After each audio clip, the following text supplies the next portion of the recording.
Hello, ladies and gentlemen, girls and boys. You are now entering Season 2 of the Swan Hockey Podcast. Swan Hockey is flying around the junior hockey world one episode at a time. You'll experience things dreams are made of, as well as things of terrible nightmares. Strap in, hold on, and enjoy the ride. And now, Swan Hockey. What's going on, everyone? Welcome back to another episode of Swan Hockey. We are in Season 2. I am Eric Swanick, and we're joined today once again by my friend Bill Underwood. Bill, what's going on? This, that, and other thing, typical season. Yeah, absolutely. How's everything going for you in Kitchener? Very well, thanks. It's been a good season, and we've been playing well, and we're hoping to continue that right through the playoffs. Yeah, now, obviously with all the changes that have gone over, how's everything playing out there? As you expected or a little bit different?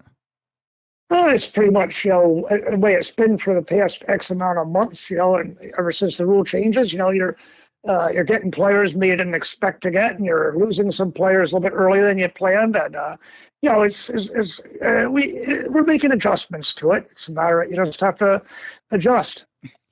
Yeah, for sure. I mean, for the first time ever, major junior losing players in the middle of the season to college, or maybe losing guys a year early, a year earlier than they thought they'd lose them or whatever. They've never had to deal with that before. It's more a year early than mid-season. You're losing guys a year early typically now. If you're losing somebody, and some are sticking, some are signing pro contracts. So, it's some players that I have. It's certainly not your whole roster, but some guys possibly may lose. Yeah. So it's but at the same time, we're going to get young kids we weren't getting for a while there. We're getting the young kids reporting that maybe wouldn't have in the past. Yeah. And some of them are really top players. So. Yeah, absolutely. I mean, I think it's worked out really nicely for major junior. It'll be interesting to see what the USHL does. I still don't think that they've, found their way. I'm hoping they do. But they don't seem to be content with being second fiddle. And it'll be interesting to see how things play out, what changes they make, if they make. It just seems like things have been kind of stagnant for a while. But then again, this whole time, the USHL hasn't been overly vocal really about anything, even when this all first started coming about. I remember even when the rule change first happened, I think if I remember correctly, all these different leagues were making statements and everything, and the USHL was just kind of silent, which was interesting. Well, I think they understand the situation, that they there certainly is concern there. They're not going to get some players they'd have gotten before, but it's not like they're in deep trouble, because they have the Minnesota kids will continue coming. You'll get some of the other kids from other areas, and New England kids will probably still go. It's one area of the country they'll probably lose more players from, and that's the Central region, and they'll lose an odd Texas player probably they wouldn't have lost before. But it's not like the entire state of Minnesota is going to the Western Hockey League. That's not happening.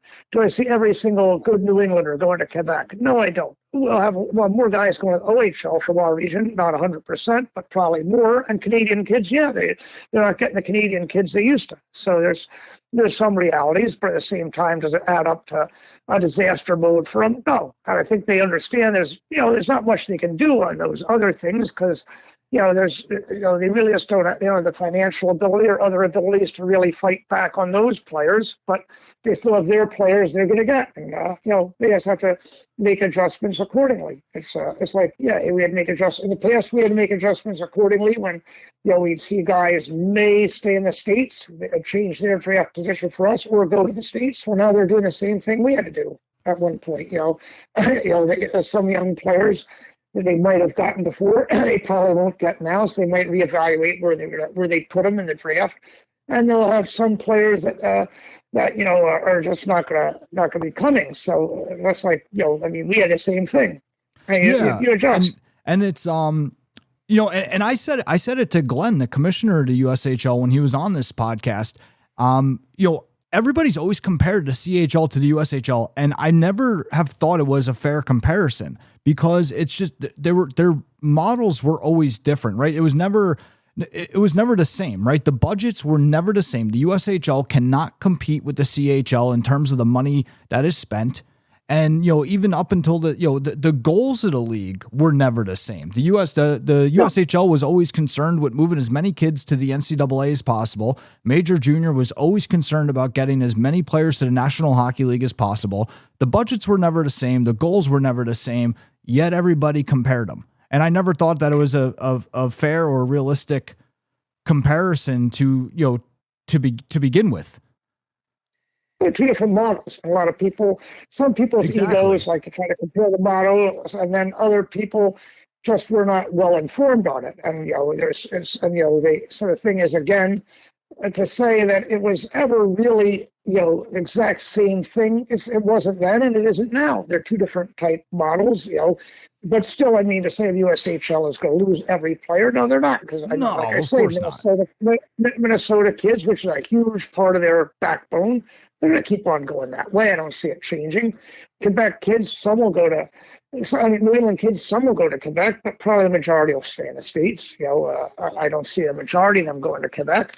They're only going to go to some teams up there. Besides, it's not like every team is really finds U.S. players that accessible. Now, in the Central region, again, are we going to bat 100%? No, we're not going to bat 100%, but we'll get more kids from our region. I can see more Texas kids. We already started to see it happen. We'll go to the WHL because they really aren't. They're not Minnesota kids. There's no big tradition there. They just they more or less have went as the crow flies, and now there's another route for them open, and they're not giving up college. So you'll see more Texas kids, I think, go. And of course, the Canadian kids have no reason to leave home unless they're really unhappy about who they're drafted by, which you still might see a few guys like that. They're just very unhappy about their draft situation, and they may go the other way too. So they'll still have their share of players. It's just to be a different model. It's not like they just own the U.S. anymore. It doesn't work that way, and they don't have as many Canadians to look at it as a route. However, that doesn't make it a bad league. It just makes a different league. Just like, we're going to lose guys to college early. It doesn't make us a bad league, but it makes a different league. We're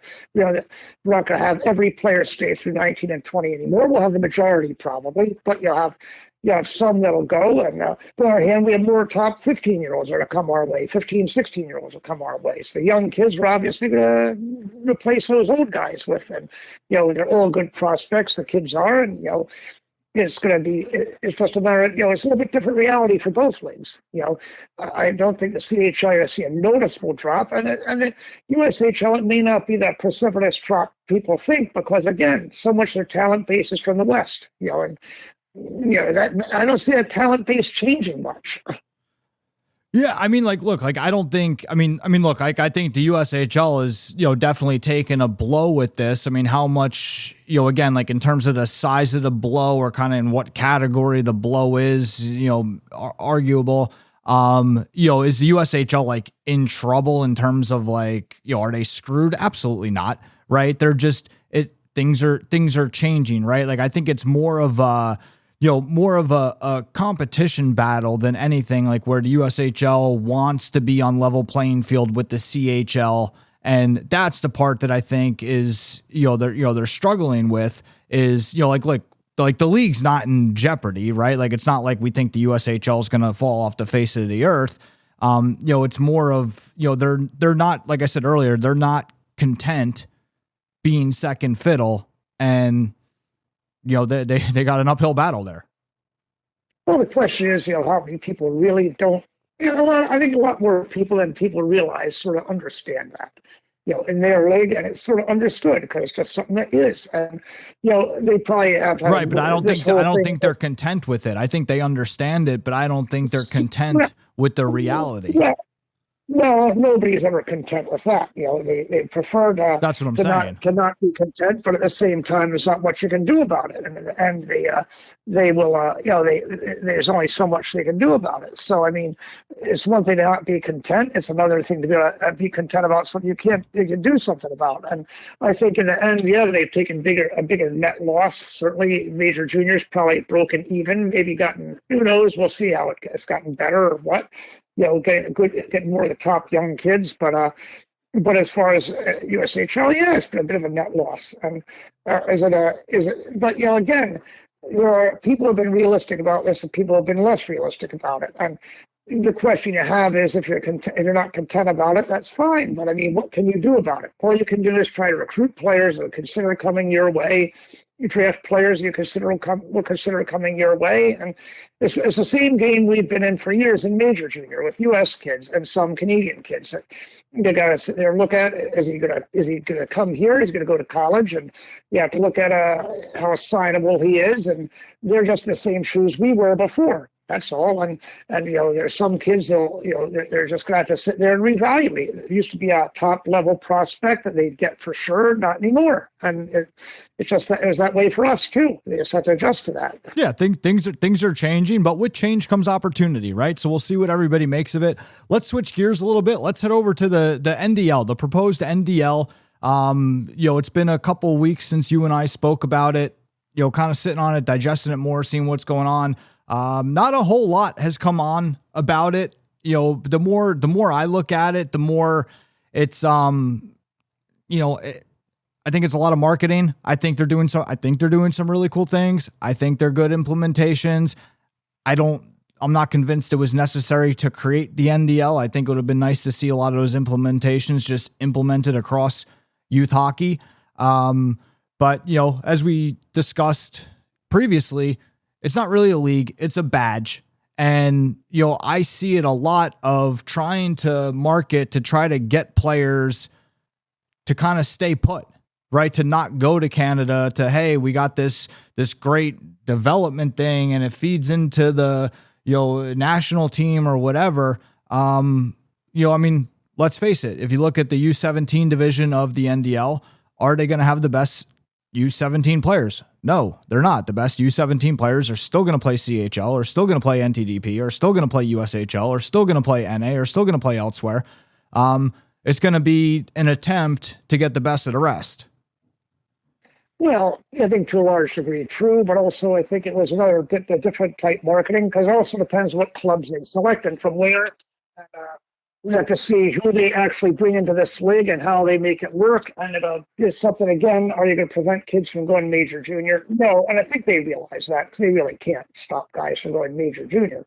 Now, I think they're trying to also clean up their own house a little bit, because their own house is a little bit messy right now at the youth level, and that's maybe more what they're trying to do 100%. is clean up the there, because it's not going to be stop kids from going to Canada or U.S. junior for that matter, or prep school. All it is something that maybe does get their own house in order, because right now, the youth hockey world is very fragmented. It's a mess, and there are too many teams, too many leagues, and too many teams claiming to be AAA, and it's really gotten to be a little bit crazy, and businesses went nuts. And I think maybe the idea here is to try to implement something that puts a little bit. I don't think it's to put brakes on it completely. In fact, it may do the opposite. But at the same time, it's gonna, it's an idea to try to somehow get some consolidation, because there's been so much fragmentation. Well, see, and that's the, that's the other point that I wanted to make, is that, I see it from both lenses, right? You have the one lens where it's kind of like, hey, this is maybe unnecessary. We don't need to take it to this extent in terms of creating this new league or this new badge. USA, there's people out there that feel like USA Hockey is overstepping. And then the other lens, you look at it, you say, hey, youth hockey's, at the upper levels at least, has got to be such a big mess. Somebody had to do something, right? So it's kind of like you see it from both lenses, but that's why I say it would have been nice to see the mess kind of cleaned up instead of adding another layer to it. Maybe clean up some of what is already happening, because I'll tell you what, I think USA Hockey is at there's a pivotal moment, I guess is one way of saying it. Like, there could be repercussions depending on what happens next. I think depending on how many people they upset, whether it's with who gets selected for the NDL and who doesn't, or the district lines that they're looking at putting in for, the rest of youth hockey or whatnot. If you have too many people upset, which I think there's a good amount of people upset, and people start dropping out and going independent, which you and I have talked about a number of times, it's a very real possibility and probably more of a probability at this point. That could get very, USA Hockey's got to be careful, because if you look at, the their big rival here, right? The USPHL, NCDC, Murray Gunty. Here's the part that I think a lot of people are not thinking about right now and not realizing is the NCDC has come out and said that they're the premier tier 2 junior A league, which everybody laughs right now, right? Everyone's like, what, are you kidding me? Right? But here's the part that nobody's realizing and thinking about. If you look at the youth system under the NCDC, under the USPHL, the more that grows, what do you think those players and parents are being marketed? They're being marketed the NCDC and the USPHL. So fast forward 7 years from now, 6 years, 5 years, 10 years, whatever, those players, when they grow older, the NCDC is going to be what they know. They're going to be like, what's the NA? Right? A lot of them. So I think I think we're at a very pivotal moment. And I think there's a lot of people laughing at, the fact that the NCDC is saying that they're going to directly compete and even overtake the NA. But I wouldn't laugh just yet. Well, I don't know if that will happen, but it could. You never know. There has to be a lot more organization there and a lot less floating. But at the same time, for a youth organization, this is where it can backfire. As you can see, a lot of youth organizations go to an alternative scenario. And their solution, I'm not sure it wasn't too grandiose. I mean, I always personally thought the idea like a NORPAC was a good idea. Strong regional leagues, to have some really strong regional leagues that just come together. You get the best clubs in a region playing against each other. Take NORPAC and go another step and make it an actual league and less of a tournament league. You have a really good idea. You have high performance East, you have high performance West out in Michigan. If you start a few other high performance leagues that are regional, that clubs can play each other every week. Sure, now other parts of the country is very problematical, but the problem is those parts of the country are always going to be problematical. You don't have as many teams, as many players, you have more distance between clubs, and there's really no way to run a week to week main league without doing showcases. But the other problem with them are, again, if I'm Detroit or if I'm New England or if I'm Atlantic here, why do I want to go to California to play games? I'm not going to be scouted. Yeah, you want to play in the East here, the Northeast, you want to play in Minnesota. So simple fact that why do I want to do this? And there's a problem USA Hockey really has here is that these other new, in quotes, new areas really just don't have the ability to go in and do these things that the other areas have. That's the problem you have, really. Right, and the other thing too, in terms of even what's best for the player in terms of exposure and everything, if you look at the CHL draft eligible players, this is another thing that so many people don't realize is that there's a lot of value to playing in your own CHL territory. For everybody out there, the CHL, each individual league has a selected territory in the United States that they're allowed to draft from. Now, if you're a draft eligible kid, there's a lot of value to playing in your own territory because let me ask you guys at home, and then I'm going to ask Bill, how much time do you think the scouts are spending scouting a territory that they're not allowed to draft from? Bill, you're an OHL scout. You've been an OHL scout for a long time. When's the last time you've went to California to go watch, a draft eligible game, like a draft eligible class of players? Well, of course you don't. Now, on the other side of the coin, if those teams come to your region and they want to play in a tournament, it's not bad. Having a little measuring stick. If it's a good team out of, say, Minnesota playing against one of the teams in this area, it's an interesting measuring stick to see how good these guys really are, see them play outside kids. However, right, to see your own territory kids. Yeah, right. Right, the Minnesota kids, there's almost there's very little value in that aspect, in that corner of the scouting world. Western Hockey League scouts will watch them. That's what boils down to. Western League scouts will watch them. For other leagues, no. However, I can understand teams want to play outside of the region a little bit just to get that level of competition. Right. Playing the best team in Minnesota instead of the sixth best team in your area is a better thing to get that level of competition, which is developmental and good too. However, and of course for USHL, they really don't care, because there is no territory for USHL. But for a CHL, yeah, it does make a difference. But I think the bottom line is, look, it's a matter of who you're playing week to week to week to week is an important thing. And a strong regional league will give you that every weekend, not every month, but every weekend. You'll have a strong regional league and strong competition. And of course, you can still have interlocking games in another league. Why can't the Detroit kids play against the New England and Eastern kids a tournament or two? That sort of interlocking thing, sure. Do a few interlocking things. But Minnesota, they're all playing high school, so don't put Minnesota in there. They don't have to come into the conversation. But you put those two groups playing against each other, I think it'd be good for them to have a little interlocking thing where you play against each other a couple of times a year. Maybe they come out here and maybe we go out there, or something like that. Or a couple of times. Yeah, absolutely, absolutely. But the thing that has to be done is league structure. A tournament structure isn't going to cut it. We've been down that route many times before. Now, unless you have a highly tight, really high caliber tournament structure like NORPAC again, those are good teams, all good teams from a region put together. You're not going there and seeing any bad teams. They're all pretty good. And so it's them doing a tournament format, to lessen travel and whatnot, it's not a bad thing. It works pretty well.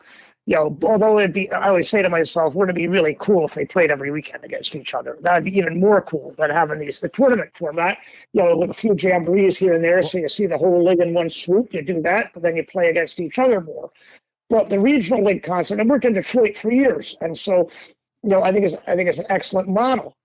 When you go national, it becomes expensive, it becomes cumbersome. You got a very strong variance in caliber, and you have places that, again, even like if you go to Los Angeles, how many Western League scouts will there be there? There'll be some, but it's Los Angeles. You're only going to get so many Western League scouts there. In Minnesota, you'll have the whole league there. Yeah, that works. That's good. It's just like, the OHL, if you hold a tournament in Florida, you're not getting guys down there. You hold it in Detroit, Buffalo, you hold it in Boston, or even the New York area, in Chicago, Pittsburgh. Yeah, you'll get the whole league there. You'll certainly get more. I mean, I like regional. It brings the costs down. It brings, it's probably less time consuming.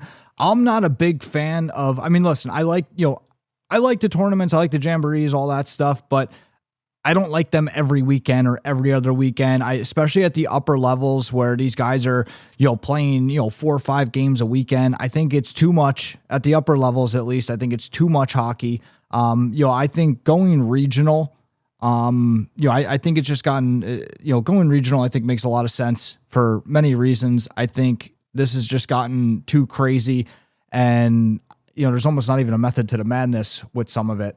It's that's why, like, I'd like to see some of the stuff that was proposed for the NDL is, like, I like a lot of it, but I think it should be applied to hockey, in general at these levels, not just the NDL, which, to that point, like, everybody's, freaking out about what teams are going to be NDL, what organizations are not going to get NDL. There's nothing whatever organizations don't get NDL, there's nothing stopping them from following, most, if not all, of the NDL guidelines. Like, you could still only play 55 games. You could still hire a goalie coach. You could still hire a mental performance coach. So that's the other thing too. Like, it'd be nice to see organizations take it upon themselves to start implementing some of these things. It would be, but at the same time, you got to think of finances. Budgetarily, do they want to do it? Because a lot of that stuff costs money. You play 55 games. Granted, that would save money. That'd probably not be a terrible thing. Right. You save money there and apply it to the other stuff. Yeah, but again, would they do that? That's a fair question. That's a fair question because. Right, but I'm saying they can. I think they could. It certainly is something they could follow, but I think it's that when you set those guidelines, it's something that's going to be. You're going to have definitely a hit or miss thing on how many organizations, and you get the rebel organizations say we don't want to do that. The 55 games they may do, but hiring all other people, they may not want to do that. And it's something that, they're good ideas, but there are also ideas that sometimes get pie in the sky. Stuff that's possible, it's not possible. But like the whole national concept, the problem you have is it's really tier one hockey. It's a tier one league. It's sort of the same idea, and we know what broke down in tier one is you had Detroit teams say, "Hey, we don't want to go west. We don't want to go to these areas. We're not being scouted," and it made perfect sense. Why, if I'm in Detroit, it's a waste of time and money. In San Jose? Exactly. Why do I want to? And it's, yeah, exactly. So a week we could have stayed at home and been scouted and played good competition.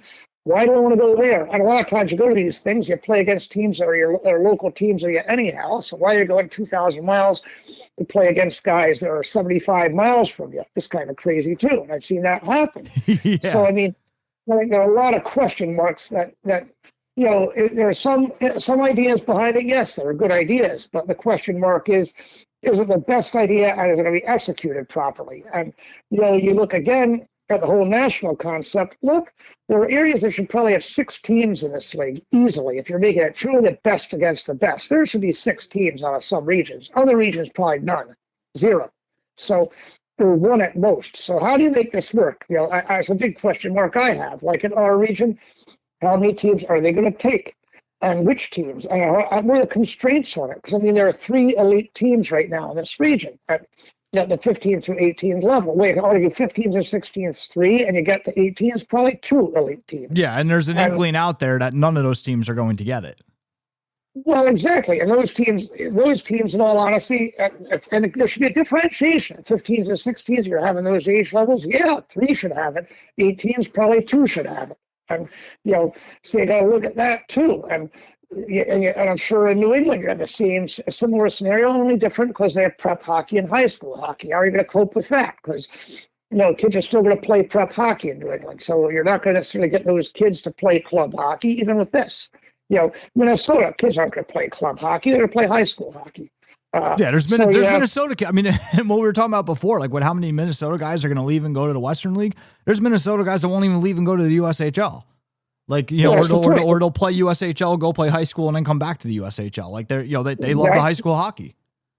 That's the point. They're not going to leave. They're not going to leave their high school programs. And so Minnesota, you could probably have 5, 6 teams out of 2, but you probably really can't get 1. Or it'd be hard pressed to get 1 because of high school hockey thing. Then you go to other places out west and in the south, it's questionable whether they deserve any. They might deserve 1. Well, don't forget, there's no lines around the districts for the NDL, right? So the Minnesota could get 1. There could not be a single kid from Minnesota on the team, from what I understand. Well, you could do that. You could have kids come in from outside. Well, that's what it looks like the way it's set up now.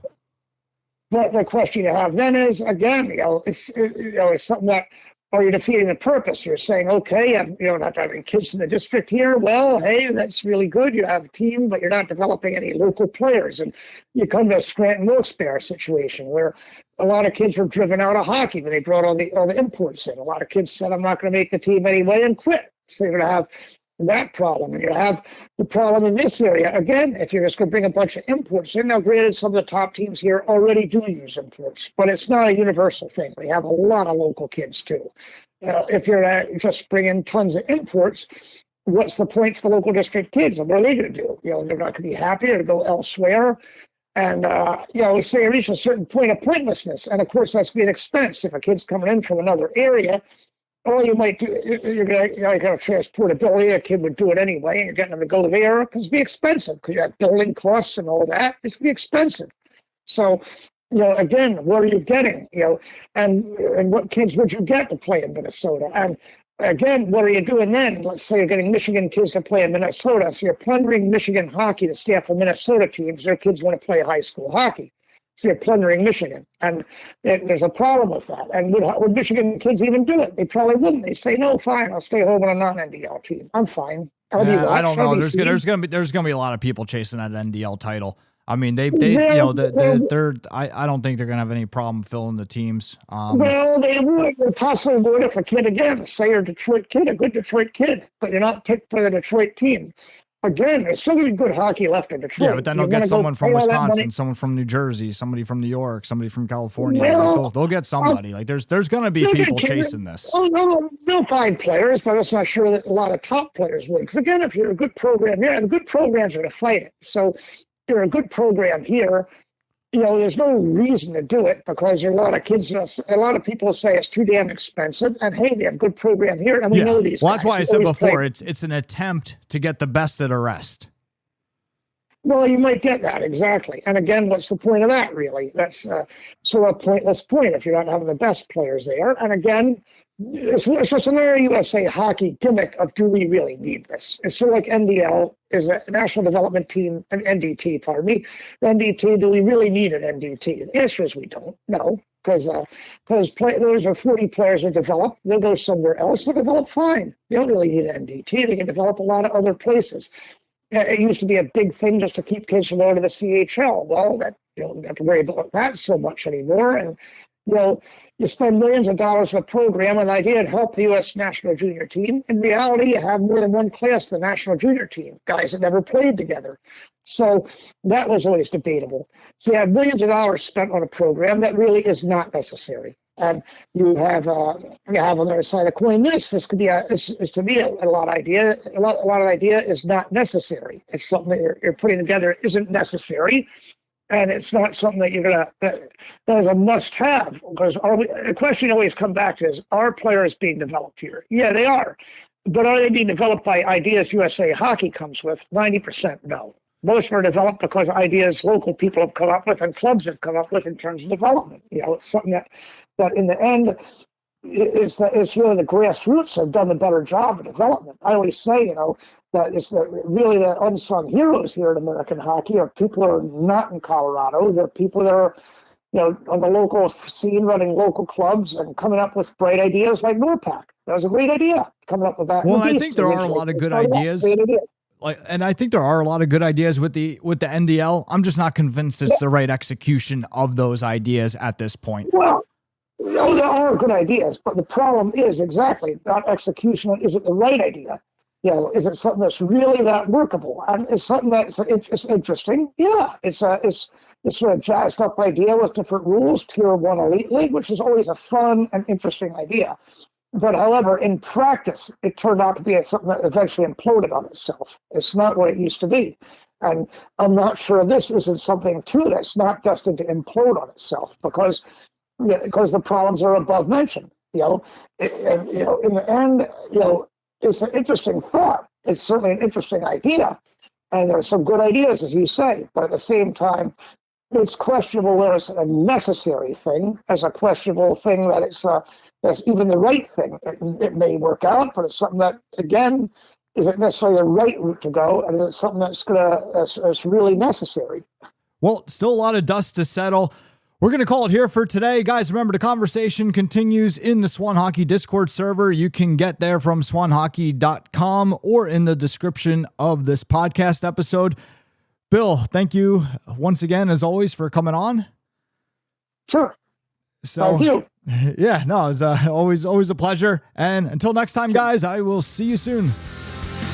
Thank you for listening to this episode of the Swan Hockey Podcast. We remind you that season pass points are available to listeners. For more information, please visit www.swanhockey.io.